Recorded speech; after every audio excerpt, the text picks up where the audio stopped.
सत्य, विश्वास आणि वेग म्हणजेच पुणे हेराल्ड। आगामी महापालिका आणि स्थानिक स्वराज्य संस्थांच्या निवडणुका तोंडावर येऊन ठेपल्यात।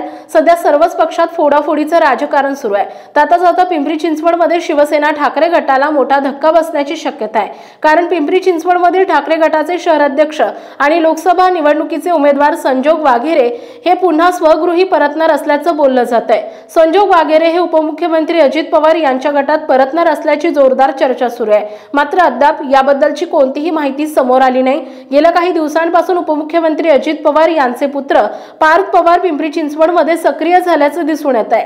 आगामी महापालिका निवडणुकीच्या पार्श्वभूमीवर त्यांनी गणेशोत्सवाच्या निमित्ताने शहरातील अनेक गणेश मंडळांना भेटी दिल्यात। या भेटीगाठींच्या माध्यमातून त्यांनी शहरातील कार्यकर्त्यांशी आणि प्रमुख व्यक्तींशी संपर्क साधत निवडणुकीसाठी मोर्चे बांधणी सुरू केली आहे। पिंपरी चिंचवड हा अजित पवार यांचा बालेकिल्ला मानला जातो। या भागावर पुन्हा एकदा मजबूत पकड मिळवण्यासाठी ही रणनीती आखली जात असल्याचं बोललं जात आहे।